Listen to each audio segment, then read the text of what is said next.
Hello students, कैसे हैं आप सभी। मैं शुभम पुरोहित, आपका ज्योग्राफी एजुकेटर, स्वागत करता हूं आपके favourite YouTube channel magnet brains पर। मैग्नेट ब्रेन्स जो कि फेमस है पूरे इंडिया में क्वालिटी कंटेंट सिस्टमेटिकली प्रोवाइड करने के लिए, जहां पर आपको किंडरगार्टन से लेकर क्लास 12 तक की सभी कक्षाएं मिलती हैं इंग्लिश मीडियम में, और 6वीं से लेकर 12वीं तक हम आपको प्रोवाइड करते हैं हिंदी माध्यम में सभी कक्षाएं। साथ ही साथ अगर आप ई नोट्स और ई बुक्स लेना चाहते हैं तो लिंक है डिस्क्रिप्शन बॉक्स में। हिंदी माध्यम में हम जिन बोर्ड्स को कवर करते हैं वो बोर्ड्स हैं Delhi board, Bihar board, UP board, MP board और राजस्थान बोर्ड। इन सभी बोर्ड्स में आप हमारी कक्षाएं अवेल कर सकते हैं। स्टूडेंट्स, हम लोग कक्षा 11वीं की बुक जिसका नाम है भौतिक भूगोल के मूल सिद्धांत, इस बुक का चैप्टर नंबर 2 पढ़ रहे हैं। चैप्टर का नाम क्या है? चैप्टर का नाम है पृथ्वी की उत्पत्ति एवं विकास। इस चैप्टर को हम लोगों ने बहुत अच्छे से कंप्लीट कर लिया था, और चैप्टर के कंप्लीट होने के बाद हम लोगों ने एनसीईआरटी सॉल्यूशंस, एमसीक्यूज और एमआईक्यूज क्वेश्चंस भी देख लिए थे। आज की इस वीडियो में हम लोग इस चैप्टर का क्विक रिवीजन करने वाले हैं। मतलब चंद स्लाइडों के अंदर मैं आप लोगों को इस चैप्टर का पूरा रिवीजन करवाने वाला हूं। तो ध्यान से आप लोग जो है वीडियो के साथ जुड़े रहिएगा। वीडियो अगर अच्छी लगती है तो वीडियो को लाइक करना है, अपने दोस्तों के साथ वीडियो को शेयर करना है, और कोई डाउट होता है तो बिना हिचके कमेंट बॉक्स में कमेंट कर देना है। ठीक है, तो एक बार हम लोग शॉर्ट में जान लेते हैं कि इस वीडियो में हम लोग क्या पढ़ने वाले हैं। तो इस अध्याय में हम लोग पढ़ेंगे कि पृथ्वी की उत्पत्ति कैसे हुई, और हम लोग पढ़ेंगे कि ग्रहों का निर्माण जो है वो कैसे हुआ। सबसे पहले हम पढ़ेंगे पृथ्वी की उत्पत्ति, फिर हम पढ़ेंगे ग्रहों का निर्माण, इसके बाद हम पढ़ेंगे कि चंद्रमा का निर्माण कैसे हुआ। हम सभी को पता है कि पृथ्वी का एकमात्र प्राकृतिक उपग्रह चंद्रमा है, तो इसके निर्माण के कारणों को हम लोग जानेंगे, और लास्ट में हम ये जानेंगे कि हमारी पृथ्वी पर स्थल मंडल, वायुमंडल और जलमंडल का विकास किस प्रकार हुआ। ठीक है, तो चलिए वीडियो स्टार्ट करते हैं। बहुत ज्यादा डिटेल में मैं नहीं जाऊंगा, लेकिन कोशिश करूंगा कि कुछ ही लाइनों के अंदर आप लोगों को एक एक कॉन्सेप्ट जो है वो समझ में आ जाए। सबसे पहला जो कॉन्सेप्ट है वो है कि पृथ्वी की उत्पत्ति से संबंधित आरंभिक सिद्धांत। मतलब जब हमारी पृथ्वी जो है उसकी उत्पत्ति हुई तो बहुत से दार्शनिकों ने, बहुत से भूगोलवेत्ताओं ने अपनी अपनी थ्योरीज जो है वो देना स्टार्ट करी कि कैसे हमारी पृथ्वी की उत्पत्ति हुई होगी। तो पृथ्वी की उत्पत्ति के संबंध में विभिन्न दार्शनिकों व वैज्ञानिकों ने अनेक परिकल्पनाएं, मतलब थ्योरीज जो थी वो प्रस्तुत की, और इनमें से एक प्रारंभिक एवं लोकप्रिय मत, ये बहुत इंपॉर्टेंट है, किसका था? ये थे दार्शनिक इमैनुअल कांट। इन्होंने सबसे प्रारंभिक जो थी वो थ्योरी दी थी। याद रखिएगा, अगर आप लोगों से पूछ लिया जाए कि पृथ्वी की उत्पत्ति से संबंधित आरंभिक सिद्धांत किसने दिया था, तो आप बोलेंगे दार्शनिक इमैनुअल कांट ने, और ये कहां के थे? ये जर्मनी के थे। इस थ्योरी में थोड़े बहुत संशोधन करके लाप्लास जो थे एक गणितज्ञ थे, इन्होंने अपनी एक परिकल्पना प्रस्तुत की। याद रखिएगा, इसे बोलते हैं निहारिका परिकल्पना, यानी नेबुला हाइपोथेसिस। ठीक है, तो निहारिका परिकल्पना किसने दी थी? याद रखिएगा, एक गणितज्ञ थे जिनका नाम था लाप्लास, और लाप्लास ने इसका संशोधन, मतलब इमैनुअल कांट की थ्योरी का संशोधन किया, जो निहारिका परिकल्पना यानी नेबुलर हाइपोथेसिस के नाम से जानी जाती है। ठीक है, तो क्या थी ये थ्योरी, एक बार हम लोग देख लेते हैं जो लाप्लास ने दी थी। इनके अनुसार ग्रहों का निर्माण धीमी गति से घूमते हुए पदार्थों के बादल से हुआ था। तो इन्होंने ये बोला कि जो हमारे ग्रह थे ना, उनका निर्माण धीमी गति से जो बादल घूम रहे थे उनकी वजह से हुआ। तो धीमी गति से घूमते हुए पदार्थों के बादलों से हुआ। ठीक है, बाद में, मतलब लाप्लास के बाद चैम्बरलेन और मोल्टन ने कहा कि ब्रह्मांड में एक अन्य तारा सूर्य के नजदीक से गुजरा। तो याद रखिएगा, हम कैसे कैसे थ्योरी पढ़ रहे हैं। सबसे पहले इमैनुअल कांट की थ्योरी, दूसरे नंबर पर हम लोगों ने देखा लाप्लास की निहारिका परिकल्पना, और अब हम लोग देख रहे हैं चैम्बरलेन और मोल्टन की थ्योरी को। तो चैम्बरलेन और मोल्टन ने कहा कि ब्रह्मांड में एक अन्य तारा सूर्य के नजदीक से गुजरा। इसके परिणाम स्वरूप क्या हुआ कि तारे के गुरुत्वाकर्षण से सूर्य सतह से सिगार के आकार में कुछ पदार्थ जो थे वो अलग हो गए। कुल मिलाकर अगर मान लीजिए ये सूर्य है, इसके नजदीक से मान लीजिए कोई तारा जो है वो गुजर रहा है, तो गुरुत्वाकर्षण के कारण एक सिगार जैसी संरचना जो थी वो सूर्य से अलग हो गई। ये थ्योरी ये बताना चाह रही है। और सूर्य से दूर चला गया। धीरे धीरे यह सूर्य के चारों तरफ घूमने लगा। मतलब ये जो सिगार का स्ट्रक्चर था ये बाद में अलग हो गया और सूर्य के चारों तरफ घूमने लगा और इस प्रकार जो थे वो एकत्रित होकर ग्रह बन गई बाद में जो सिगार की संरचनाएं थी। तो इस प्रकार हम लोगों ने क्या देख लिया, हम लोगों ने इमैनुअल कांट देख लिया, हम लोगों ने लाप्लास देख लिया और हम लोगों ने चैम्बरलेन और मोल्टन की थ्योरीज देख ली।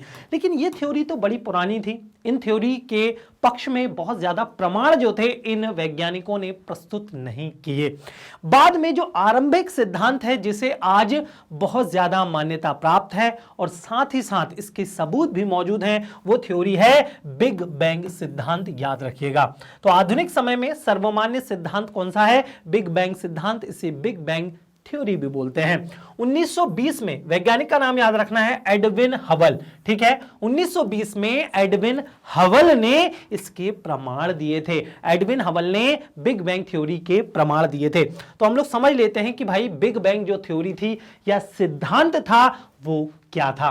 तो इन्होंने बोला कि शुरू में सभी पदार्थ जिनसे ब्रह्मांड बना हुआ है, आज के समय में आप अपने आसपास जो भी देखते हैं, एक छोटे से छोटे कण से लेकर बड़े बड़े चट्टानी पिंड या ग्रहों को आप ले सकते हैं, ये सभी पदार्थ जो थे जिनसे ब्रह्मांड बना है अति छोटे एकाकी परमाणु के रूप में थे। तो ये देख लीजिए यहां पर अति छोटा कोई एकाकी परमाणु था जिसका ताप जो था वो बहुत ज्यादा था। तो देख लीजिए, तो एकाकी परमाणु के रूप में ये सब मौजूद थे पदार्थ और एक ही स्थान पर मतलब यहां पर स्थित थे, जिनका आयतन काफी सूक्ष्म था। मतलब जो वॉल्यूम था ना वो बहुत कम था और तापमान जो था वो बहुत अधिक था। सोच कर देखिए, इस पॉइंट में, इस बिंदु में अगर पूरा ब्रह्मांड समाहित हो जाएगा, ऑब्वियस सी बात है तापमान बहुत ज्यादा होगा। तापमान बहुत ज्यादा होगा, आयतन अति सूक्ष्म होगा, तो अल्टीमेटली तापमान की वजह से, दाब की वजह से कभी ना कभी विस्फोट होगा कि नहीं? बताइए। हाँ, विस्फोट होगा और विस्फोट हुआ। इस प्रक्रिया में अति छोटे गोलक में क्या हुआ? भीषण विस्फोट हुआ।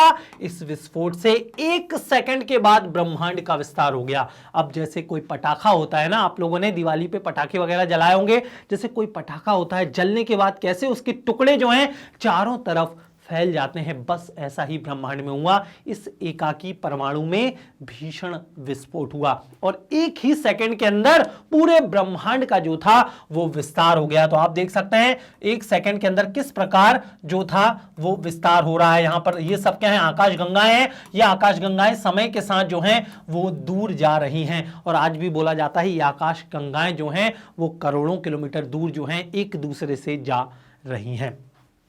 यह घटना हुई कब थी? याद रखिएगा, यह घटना आज से 13.7 अरब वर्ष पहले हुई थी। तो ये आपसे पूछा जा सकता है कितने समय पहले हुई थी? 13.7 अरब वर्ष पहले हुई थी। बिग बैंग से 3 लाख वर्षों के दौरान तापमान 4500 डिग्री केल्विन तक गिर गया। मतलब बिग बैंग थ्योरी जब घटित हुई थी उसके बाद तापमान जो था 3 लाख वर्षों के दौरान कितना गिर गया? 4500 डिग्री केल्विन जो था वो गिर गया। भाई ऑब्वियस सी बात है, अगर यहां तापमान ज्यादा होगा तो जब इसमें विस्फोट होगा तो इन कणों में भी, इन ग्रहों में भी, इन चट्टानी पिंडों में भी तापमान ज्यादा होगा। लेकिन पिछले 3 लाख वर्षों के दौरान अब तापमान जो था वो 4500 डिग्री केल्विन तक गिर गया और अब जो है हम जो है रहने लायक जो है पृथ्वी पर जो टेम्परेचर था वो रहने लायक हो गया। तो उम्मीद करता हूं आप लोगों को बिग बैंग थ्योरी बहुत अच्छे से क्लियर हो गई होगी। चलिए नेक्स्ट स्लाइड में चलते हैं और जान लेते हैं तारों का निर्माण यानी द स्टार फॉर्मेशन। तो आकाशगंगा बहुत सारे तारों का समूह है। याद रखिएगा, आकाशगंगा का मतलब होता है बहुत सारे तारे जब आपस में मिल जाते हैं तो उसे हम आकाशगंगा बोलते हैं। और आकाशगंगाओं के निर्माण की शुरुआत हाइड्रोजन गैस के विशाल बादल से हुई। अगर आप लोगों से पूछ लिया जाए कि भाई आकाशगंगा कैसे बनी, तो आप बोलेंगे हाइड्रोजन गैस के विशाल बादलों से आकाशगंगा बनी और इस गैस के बादल को ही निहारिका बोलते हैं। ये बार बार क्वेश्चन जो है पूछा जाता है बार बार कि भाई निहारिका यानी होता क्या है? तो हाइड्रोजन गैस के विशाल बादलों को निहारिका कहा जाता है। धीरे धीरे इसी निहारिका से गैस के झुंड विकसित हुए और ये झुंड बढ़ते बढ़ते घने गैसीय पिंड बने जिनसे तारों का निर्माण हुआ। तो एक गैस थी, आपस में क्या हुई, कंडेंस हुई, आपस में क्या हुई, पास हुई और इससे संघनन बढ़ा, संघनन बोल रहा हूं, घनत्व जो था वो बढ़ा, घनत्व बढ़ने से क्या हुआ, तारों का निर्माण शुरू हुआ। ऐसा माना जाता है कि तारों का निर्माण लगभग 5 से 6 अरब वर्षों पहले हुआ। अगर आप लोगों से पूछ लिया जाए कि भाई तारों का निर्माण कब जो है कितने समय पहले हुआ, तो आप बोलेंगे 5 से 6 अरब वर्ष पहले। तो उम्मीद करता हूं आप लोगों को तारों का निर्माण कैसे हुआ ये थ्योरी बहुत अच्छे से क्लियर हो गई होगी। तो चलिए अब हम तारों से कहां पर आ जाते हैं, सौर मंडल पर आ जाते हैं। और सौर मंडल में याद रखना है एक तारा मौजूद है, कौन सा, सूर्य। सूर्य के अलावा और क्या मौजूद है, सूर्य के अलावा 8 ग्रह मौजूद हैं। और क्या मौजूद है, तो क्षुद्र ग्रह मौजूद हैं। तो देख लेते हैं, हमारे सौर मंडल में 8 ग्रह हैं। निहारिका को सौर मंडल का जनक कहा जाता है। अभी हम लोगों ने जो है वो पढ़ चुके हैं कि निहारिका मतलब क्या है, हाइड्रोजन गैस के विशाल बादल हैं। ठीक है, तो सौर मंडल में एक बार हम लोग देख लेते हैं फिर से। हमारे सौर मंडल में 8 ग्रह हैं और निहारिका को सौर मंडल का जनक कहा जाता है। सौर मंडल में क्या क्या है अगर आप लोगों से पूछ लिया जाए, तो हमारे सौर मंडल में सूर्य है। सूर्य क्या है, एक तारा है। इसके अलावा 8 ग्रह हैं और क्या है, 63 उपग्रह हैं और लाखों छोटे छोटे पिंड हैं। तो एक लाइन में अगर आप लोगों से पूछ लिया जाए कि हमारे सौर मंडल में क्या क्या चीजें आती हैं, तो आप इस लाइन को लिख सकते हैं। और जो छोटे छोटे पिंडों की बात कर रहा हूं उनमें क्षुद्र ग्रह आ जाते हैं, धूमकेतु ये आ जाते हैं। बड़ी मात्रा में गैस और धूलकण भी हमारे सौर मंडल में मौजूद हैं। तो उम्मीद करता हूं आप लोगों को यह स्लाइड बहुत अच्छे से क्लियर हो गई होगी। देख लीजिए, ये हमारा प्यारा सा सौर मंडल और इस तरीके के चट्टानी टुकड़े भी हमारे सौर मंडल में मौजूद हैं। इन 8 ग्रहों की अगर बात हो जाए तो कौन कौन से ग्रह मौजूद हैं, बुध, शुक्र, पृथ्वी, मंगल और भीतरी ग्रह इन्हें हम बोलते हैं। तो इन 8 ग्रहों में जो शुरुआत के 4 ग्रह हैं, क्रम से याद रखिएगा, बुध, शुक्र, पृथ्वी, मंगल, इनको हम लोग बोलते हैं भीतरी ग्रह और इन्हीं को पार्थिव ग्रह कहा जाता है। और मंगल के बाद के जो ग्रह हैं उन्हें हम जोवियन ग्रह बोलते हैं। ठीक है, मंगल के बाद के जो ग्रह हैं उन्हें हम जोवियन ग्रह बोलते हैं। तो ये आप याद रखिएगा।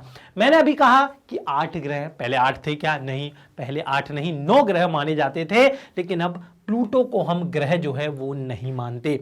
अंतर्राष्ट्रीय खगोलीय संगठन ने अपनी बैठक जो हुई थी अगस्त 2006 में यह निर्णय लिया कि प्लूटो को बौना ग्रह कहेंगे, ड्वार्फ प्लैनेट जो है वो कहेंगे, बौना ग्रह कहेंगे। याद रखिएगा कब ये निर्णय हुआ था, अगस्त 2006 में। तो उम्मीद करता हूं आप लोगों को ये स्लाइड बहुत अच्छे से क्लियर हो गई होगी। चलिए नेक्स्ट स्लाइड पर चलते हैं और यहां पर मैंने आप लोगों के लिए पार्थिव ग्रह और जोवियन ग्रह में क्या अंतर होता है उसके लिए जो है एक तालिका बनाई है, एक बार ध्यान से देख लीजिएगा। इनको हम क्या बोलते हैं, भीतरी ग्रह बोलते हैं। तो जोवियन ग्रह को कौन से ग्रह बोलेंगे, बाहरी ग्रह बोलेंगे, ऑब्वियस सी बात है। पार्थिव ग्रह सूर्य के बहुत समीप है भाई, सूर्य के बाद बुध, शुक्र, पृथ्वी, मंगल सबसे समीप है ना, इसलिए ये बहुत समीप कहे जाते हैं। जहां तापमान क्या है, ज्यादा है, ऑब्वियस सी बात है।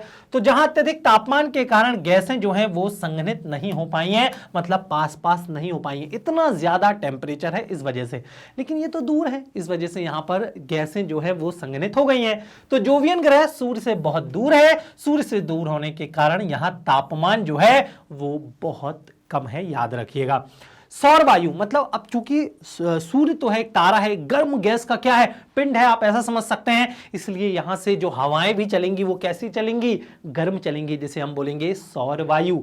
सौर वायु सूर्य के नजदीक ज्यादा शक्तिशाली थी, जिस कारण पार्थिव ग्रहों से ज्यादा मात्रा में गैसें उड़ा कर ले गई। तो पार्थिव ग्रहों पर जो गैसें थी ना, उससे सौर वायु उड़ा कर ले गई। लेकिन यहां पर अगर हम देखते हैं तो ये जोवियन ग्रह सूर्य से दूर हैं, इसलिए सौर पवन इतनी शक्तिशाली ना होने के कारण यहां की गैसों को ना हटा पाई। इसलिए आज हम चित्र भी बनाते हैं या टेलीस्कोप से जब हम देखते हैं बिल्कुल, तो हमें गैसों की रिंग्स जो हैं वो दिखाई देती हैं। इसका आकार क्या होता है, छोटा। बुध, शुक्र, पृथ्वी और मंगल के आप आकार देखिए बहुत छोटे हैं, इसकी तुलना में इनका आकार मतलब जोवियन ग्रह का आकार बहुत बड़ा है। तो उम्मीद करता हूं आप लोगों को यह चीज बहुत अच्छे से क्लियर हो गई होगी। ध्यान से जो है देखना है, एक एक स्लाइड बहुत मेहनत करके बनाई है, बहुत जरूरी है। चलिए ग्रहों का निर्माण हम लोगों ने देख लिया, अब हमारे प्यारे से जो ग्रह है जिसको हम पृथ्वी बोलते हैं, इसका एक प्राकृतिक उपग्रह है चंद्रमा। इसके बारे में जान लेते हैं कि ये कैसे बना होगा। ठीक है, ये हमारी पृथ्वी है और ये हमारा प्यारा सा उपग्रह है चांद। ठीक है, तो ये कैसे बना, तो 1838 में सन भी याद रखिएगा, सन जॉर्ज डार्विन ने बताया कि शुरू में पृथ्वी और चंद्रमा तेजी से घूमते हुए एक ही पिंड थे। ये पृथ्वी और चंद्रमा जो थे वो एक ही पिंड थे और इनका जो आकार था वो डम्बल की तरह था। ठीक है, एक डम्बल की तरह इनका आकार था, जैसे जिम में डम्बल आप लोगों ने देखे होंगे, तो इस तरीके का ही आकार पृथ्वी और जो था चंद्रमा का था, एक ही जैसे थे। लेकिन बाद में ये जो पिंड था टूटकर अलग हो गया। ये एक पिंड जो छोटा वाला था वो टूटकर क्या हो गया, अलग हो गया और चंद्रमा बना और चंद्रमा हमारी पृथ्वी की परिक्रमा करने लगा। तो उम्मीद करता हूं आप लोगों को ये चीज समझ में आ गई होगी कि चंद्रमा कैसे बना। ठीक है, चलिए नेक्स्ट स्लाइड पर चलते हैं। वर्तमान वैज्ञानिकों का मानना है कि चंद्रमा की उत्पत्ति एक बड़े टकराव के बाद हुई। मतलब जो डम्बल के आकार का ये जो पिंड था ना, इससे कोई बड़ा पिंड टकराया होगा तो एक हिस्सा अलग हो गया और चंद्रमा की उत्पत्ति हो गई। बहुत समय पहले मंगल ग्रह से 3 गुने बड़े आकार का पिंड जो था वो पृथ्वी से टकराया। इस टकराव से पृथ्वी का एक हिस्सा टूटकर अंतरिक्ष में चला गया। वही हिस्सा आगे चलकर क्या बना, चंद्रमा बना। और याद रखिएगा इसे बोलते हैं दी बिग स्प्लैट। क्या बोलते हैं इसे, दी बिग स्प्लैट। अगर आप लोगों से पूछ लिया जाए कि दी बिग स्प्लैट का संबंध किस पिंड से है तो आप बोलेंगे चंद्रमा की उत्पत्ति से है। तो उम्मीद करता हूं आप लोगों को ये स्लाइड बहुत अच्छे से क्लियर हो गई होगी। अब हम पृथ्वी का उद्भव यानी इवोल्यूशन ऑफ अर्थ समझ लेते हैं।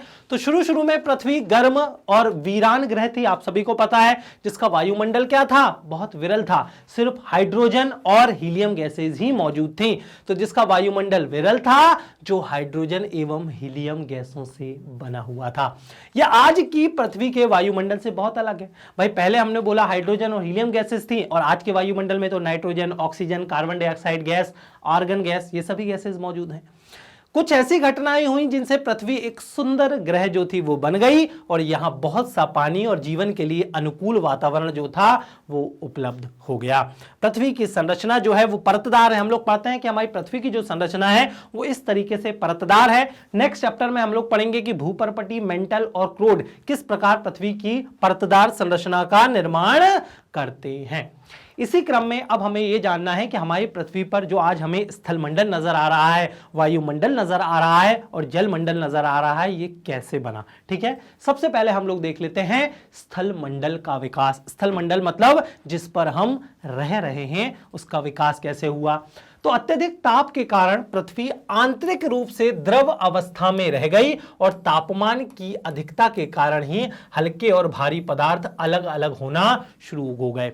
तो शुरुआत में हमारी पृथ्वी जो थी वो द्रव अवस्था में मौजूद थी। हल्के पदार्थ जो थे वो ऊपर हो गए, भारी पदार्थ जो थे वो नीचे चले गए। जैसे आज के समय में आप देखते हैं दूध में अगर आप मान लीजिए बादाम, किशमिश, काजू जो है वो मिलाते हैं तो वो नीचे चले जाते हैं। इसी अलगाव से भारी पदार्थ जैसे लोहा पृथ्वी के केंद्र में चले गए और हल्के पदार्थ पृथ्वी के ऊपरी भाग की तरफ चले गए। समय के साथ ये और अधिक ठंडे हो गए और ठोस रूप में परिवर्तित हो गए। अंत में यही भूपर्पटी के रूप में विकसित हुए। तो आज भी हमारे स्थलमंडल में हल्के पदार्थ क्या है, ऊपर, और लोहा, निकिल जैसे पदार्थ कहां पर हैं, नीचे हैं। हल्के और भारी पदार्थों के अलग होने की प्रक्रिया को विभेदन बोलते हैं और यह परिभाषा बार बार पूछी जाती है कि विभेदन क्या होता है। तो हम लोगों ने स्थलमंडल पढ़ लिया, अब वायुमंडल भी पढ़ लेते हैं। तो पृथ्वी के वर्तमान वायुमंडल में हमें नाइट्रोजन, ऑक्सीजन गैसेस जो हैं वो अधिकता में देखने को मिलती हैं। पहले कौन सी गैसेस थी, हाइड्रोजन और हीलियम। शुरू में वायुमंडल में हाइड्रोजन और हीलियम गैसेस क्या थी, ज्यादा थी। सौर पवन के कारण मैंने बताया ना कि बुध, शुक्र, पृथ्वी, मंगल, इन पर सौर वायु चल रही थी, जिस वजह से हाइड्रोजन और हीलियम गैसेस क्या हो गई, उड़ गई। शुरू में चूंकि पृथ्वी गर्म थी, बाद में क्या हुई, ठंडी हुई। और पृथ्वी के ठंडे होने और विभेदन की प्रक्रिया यानी हल्के और भारी पदार्थों के अलग होने से पृथ्वी के अंदरूनी भाग से बहुत सी गैसें बाहर निकली। इसी से आज के वायुमंडल का उद्भव हुआ, याद रखिएगा। वह प्रक्रिया जिससे पृथ्वी के भीतरी भाग से गैसें धरती पर आई, इसे हम गैस उत्सर्जन कहते हैं। तो स्थलमंडल देख लिया, वायुमंडल देख लिया, अब जलमंडल देख लेते हैं, यानी इवोल्यूशन ऑफ हाइड्रोस्फीयर। तो पृथ्वी के ठंडा होने के साथ जलवाष्प का संघनन जो था वो शुरू हुआ, गैसों का उत्सर्जन हुआ तो गैसों में संघनन शुरू हुआ, संघनन शुरू हुआ तो पानी गिरा, पानी वहां गिरा और वहां पर इकट्ठा हुआ जहां पर गड्ढे स्थलमंडल में मौजूद थे। बस यही देखना है, पृथ्वी के ठंडा होने के साथ साथ जलवाष्प का संघनन शुरू हुआ, वायुमंडल में उपस्थित कार्बन डाइऑक्साइड के वर्षा के पानी में घुलने से तापमान में और अधिक गिरावट आई। और याद रखिएगा, तापमान में गिरावट की वजह से ही संघनन की प्रक्रिया शुरू होती है, जिससे अधिक संघनन और अधिक वर्षा हुई। यह वर्षा का पानी पृथ्वी की गर्तों में मतलब गड्ढों में समाता चला गया और इकट्ठा होने लगा, जिससे क्या बने, महासागर मतलब जलमंडल बना। पृथ्वी की उत्पत्ति के लगभग 50 करोड़ साल के अंतर्गत महासागरों का उद्भव हुआ। याद रखिएगा, ये बहुत ही इंपॉर्टेंट फैक्ट है कि महासागरों की उत्पत्ति कब हुई, तो आप बोलेंगे पृथ्वी की उत्पत्ति के लगभग 50 करोड़ साल के अंतर्गत। तो इस तरीके से हम लोगों ने पूरी पृथ्वी की उत्पत्ति और उस पर स्थलमंडल, जलमंडल और वायुमंडल के विकास को समझा। उम्मीद करता हूं आप लोगों को वीडियो में मजा आया होगा। मजा आया है ना? अगर वीडियो अच्छी लगी है तो चलिए फटाफट वीडियो को लाइक कर दीजिए, अपने दोस्तों के साथ वीडियो को शेयर करना है और कोई डाउट होता है तो बिना हिचके कमेंट बॉक्स में कमेंट कर देना है। इसी तरीके से सीबीएसई बोर्ड के साथ Delhi board, Bihar board, UP board, MP board और राजस्थान बोर्ड में मैग्नेट ब्रेन्स आप लोगों को क्लासेस प्रोवाइड करता है। साथ ही साथ वैदिक मैथ्स क्रैश कोर्स और स्पोकन इंग्लिश की क्लासेस भी मैग्नेट ब्रेन्स चैनल द्वारा चलाई जा रही हैं। www.magnetbrains.com ये हमारी ऑफिशियल वेबसाइट है, जिसका इंटरफेस आप मेरे पीछे यहां पर देख सकते हैं। यहां पर सारे कोर्सेज अपडेटेड फॉर्म में सिंक्रोनाइज वे में आप लोगों को नजर आ जाएंगे। किसी भी तरीके की कोई दिक्कत आप लोगों को महसूस नहीं होगी। डे टू डे अपडेट्स के लिए आप हमारे सोशल मीडिया चैनल्स के साथ भी जुड़ सकते हैं। जिन सोशल मीडिया चैनल्स पर हम उपलब्ध हैं वो हैं यूट्यूब, फेसबुक, इंस्टाग्राम, ट्विटर और व्हाट्सएप चैनल। आपको करना क्या है, इन सभी चैनल्स को सब्सक्राइब कर लेना है। आज की इस वीडियो को ढेर सारा प्यार देना है, अपने दोस्तों के साथ शेयर करना है और डाउट की स्थिति में कमेंट बॉक्स में कमेंट करके डाउट पूछ लेना है। ई नोट्स और ई बुक्स के लिए आप डिस्क्रिप्शन बॉक्स चेक कर सकते हैं। तो आज की इस वीडियो में इतना ही, मिलते हैं नेक्स्ट वीडियो में। Thank you so much.